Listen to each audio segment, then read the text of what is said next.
Alkisah saya pulang ke Jambi, rumah Mama, dan saya mengutarakan kecemasan saya ini. Mama, saya boleh ditabiskan, tapi saya ragu apakah ini sungguh jalan yang Tuhan pilih. Tiba-tiba mami saya tanpa banyak diskusi, mungkin karena beliau sionya macan itu ya, berubah dengan tatapan mata yang tajam sambil memarahi saya habis-habisan. Dan puncaknya adalah dia mengatakan seperti ini, kamu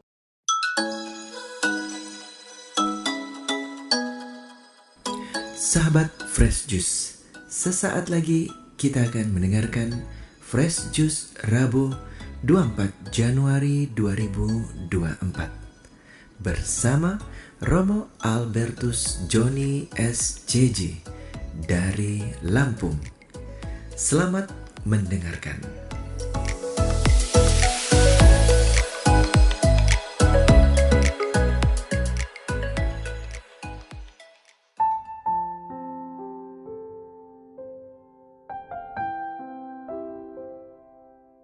Sahabat dari Fresh Juice yang diberkati Tuhan, salam Fresh Juice.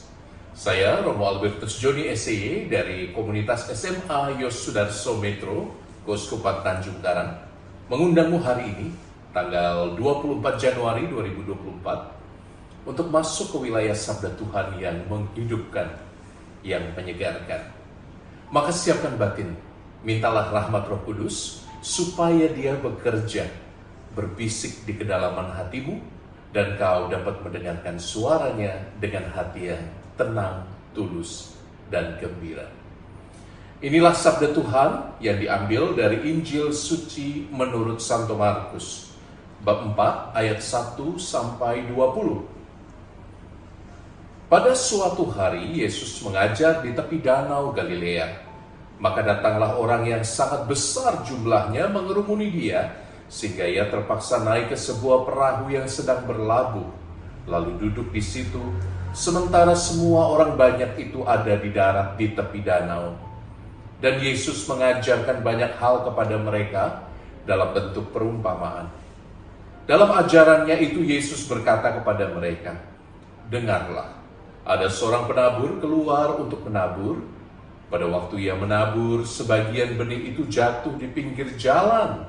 Lalu datanglah burung dan memakannya sampai habis. Sebagian jatuh di tanah yang berbatu-batu yang tidak banyak tanahnya, lalu benih itu pun segera tumbuh karena tanahnya tipis. Tetapi sesudah matahari terbit, layulah ia dan menjadi kering karena tidak berakar. Sebagian lagi jatuh di tengah semak duri, lalu makin besarlah semak itu dan menghimpitnya sampai mati, sehingga benih itu tidak berbuah. Dan sebagian jatuh di tanah yang baik, lalu tumbuh dengan subur dan berbuah. Hasilnya ada yang 30 kali lipat, ada yang 60 kali lipat, dan ada yang 100 kali lipat. Dan Yesus bersabda lagi, siapa mempunyai telinga untuk mendengar, hendaklah ia mendengar. Ketika Yesus sendirian, pengikut-pengikutnya dan ke-12 murid menanyakan arti perumpamaan itu. Jawab Yesus, kepadamu telah diberikan kerajaan Allah dan rahasianya. Tetapi kepada orang-orang luar segala sesuatu disampaikan dalam perumpamaan, supaya sekalipun melihat mereka tidak menangkap, sekalipun mendengar mereka tidak mengerti, biar mereka jangan berbalik dan mendapat ampun. Lalu Yesus berkata kepada mereka, tidakkah kamu mengerti perumpamaan ini? Kalau demikian, bagaimana kamu dapat memahami semua perumpamaan yang lain? Penabur itu menaburkan sabda. Orang-orang yang di pinggir jalan tempat sabda itu ditaburkan ialah mereka yang mendengarkan sabda, lalu datanglah iblis dan mengambil sabda yang baru ditaburkan di dalam mereka. Demikian juga yang ditaburkan di tanah yang berbatu-batu ialah orang yang mendengarkan sabda itu dan segera menerimanya dengan gembira, tapi sabda itu tidak berakar dan tahan sebentar saja. Apabila kemudian datang penindasan atau penganiayaan karena sabda itu, mereka segera murtad. Dan yang lain yang ditaburkan di tengah semak duri ialah yang mendengar sabda itu, tetapi sabda itu lalu dihimpit oleh kekhawatiran dunia, tipu daya kekayaan dan keinginan-keinginan akan hal lain, sehingga sabda itu tidak berbuah, dan akhirnya yang ditaburkan di tanah yang baik ialah orang yang mendengar dan menyambut sabda itu lalu berbuah. Ada yang 30 kali lipat, ada yang 60 kali lipat, dan ada yang 100 kali lipat. Demikianlah sabda Tuhan. Terpujilah Kristus. Sahabat dari Fresh Juice yang diberkati Tuhan, salam Fresh Juice. Ketika saya mendapatkan pengumuman bahwa boleh tabisan imamat kurang lebih 10 tahun yang lalu, hati saya bergetar. Bergetar bukan karena gembira, tapi karena saya merasa cemas, merasa khawatir. Apakah ini sungguh jalan yang Tuhan pilih untuk saya?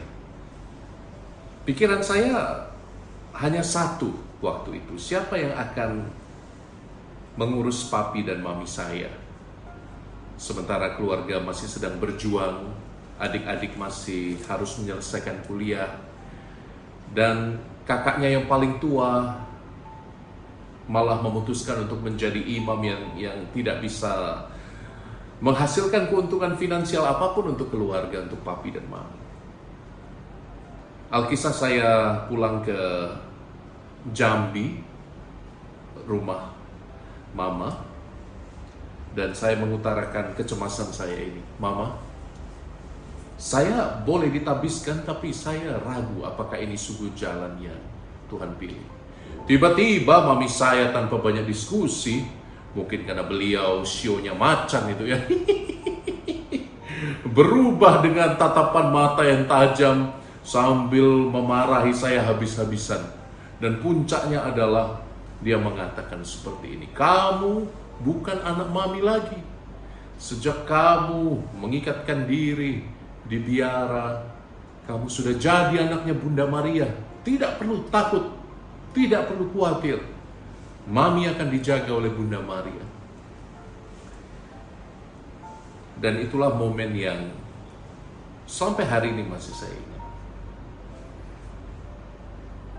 Saudari-saudaraku yang terkasih dalam Kristus, kita yang hidup di zaman modern ini menyimpan begitu banyak kekhawatiran.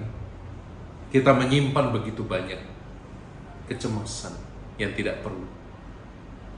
Bahkan sampai pada titik di mana sabda Allah yang ditanamkan di dalam hati kita tidak bisa berakar, atau terhimpit, atau bahkan hilang dimakan oleh si burung itu ya. Yang indah adalah bahwa Tuhan memberi kita kesempatan untuk meragukan hidup. Yang indah adalah bahkan ketika sabda itu hadir, Tuhan masih memberi kita pilihan. Bahkan pilihan untuk meragukan Dia. Begitu cintanya Allah pada kita sehingga Dia memberi kita pilihan bebas.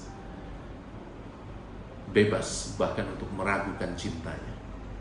Saudari-saudaraku, cinta yang begitu dalam dari Tuhan ini tampaknya bagi orang modern saat ini menjadi jawaban yang paling utama. Hanya ketika kita kembali berlabuh di dalam cinta Allah, kita dapat menemukan jawab atas semua kekhawatiran dan kecemasan kita yang tidak perlu. Saudari-saudaraku yang diberkati Tuhan, untuk engkau yang saat ini bergulat dalam banyak kekhawatiran, banyak kecemasan, semoga sabda Allah ini menyentuh hatimu. Semoga sabda yang Dia ucapkan kepada putranya Yesus, engkaulah anak yang kukasihi, kepadamu aku berkenan. Semoga engkau juga punya kapasitas untuk mendengarkan suara itu. Semoga engkau yakin benar-benar bahwa engkau sungguh dicintai, engkau berharga di mata Allah. Dan seluruh kisah kasih Allah dalam Alkitab menuliskan dengan tinta emas betapa Dia sayang pada kita. Aku yang menenun engkau, aku yang membentuk buah pinggangmu, aku kenal namamu. Bahkan kalau ibumu menolak engkau, aku sekali-kali tidak akan pernah meninggalkan engkau. Semua sabda ini bergema dan memuncak ketika Yesus menerima identitasnya di Sungai Yordan. Setelah dibaptis terdengar suara itu, bukan? Engkaulah anak yang kukasihi, kepadamu aku berkenan. Mari Anda dengarkan suara Bapa itu di dalam batin.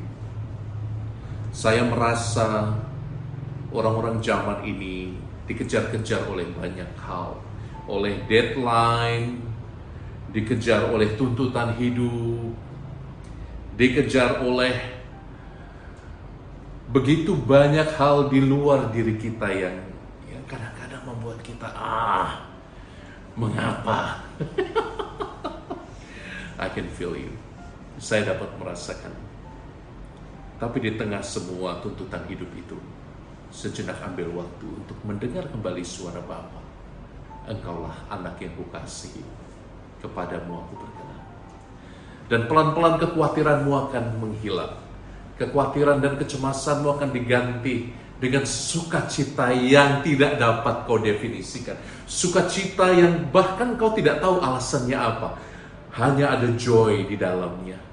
Dan itu hanya mungkin kalau kau mendengarkan suara yang sejati tentang dirimu. Sahabat-sahabatku yang diberkati Tuhan, semoga sabda itu tidak lekang, tidak hilang, tidak diambil oleh orang. Kalau engkau betul-betul berakar di dalam sabda itu, niscaya, apapun yang terjadi dalam hidupmu, engkau tidak akan banyak goncang dan bergoyang. Karena kau tahu bahwa jangkarmu kuat. Karena kau tahu bahwa pilihanmu untuk ikut Yesus adalah pilihan untuk bersukacita dalam kesejatian hidup. Kesejatian hidup yang tidak ditentukan dari isi dompet. Kesejatian hidup yang tidak ditentukan oleh pencapaian-pencapaian yang tinggi-tinggi dan muluk-muluk itu. Tapi kesejatian hidup yang simple, yang sederhana. Sesederhana engkau menikmati kicauan burung dan kau bersyukur.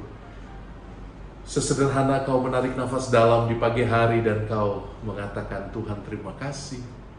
Sesederhana engkau minum kopi hangat lalu mengatakan, Tuhan terima kasih, kau baik sekali dalam hidupmu. Jadi teman-teman, saya mengajakmu untuk kembali pada hal-hal penting dalam hidup kita. Satu yang terpenting tentu saja, bertumbuh, berakar di dalam sabda Tuhan. Dan dengan itu, saya memberkati engkau. Katakan sayang pada orang-orang di sekitarmu hari ini. Usahakan mendengarkan suara Allah yang mengasihi engkau lewat orang-orang yang selalu mendukung dan menyayangimu, tapi jarang kau sapa. Dan alih-alih main game atau nonton Netflix, mungkin hari ini engkau bisa pergi makan dengan orang-orang yang kau sayangi dan bilang, terima kasih, kau sudah jadi jalan Tuhan untuk membuat hidupku jauh lebih baik. Tuhan memberkatimu sahabat, dalam nama Bapa dan Putra dan Roh Kudus. Amin. Salam Fresh Juice. Ciao. Sahabat Fresh Juice, kita baru saja mendengarkan Fresh Juice Rabu 24 Januari 2024. Terima kasih kepada Romo Albertus Joni untuk renungannya pada hari ini. Sampai berjumpa kembali dalam Fresh Juice edisi selanjutnya. Tetap semangat, jaga kesehatan, dan salam Fresh Juice.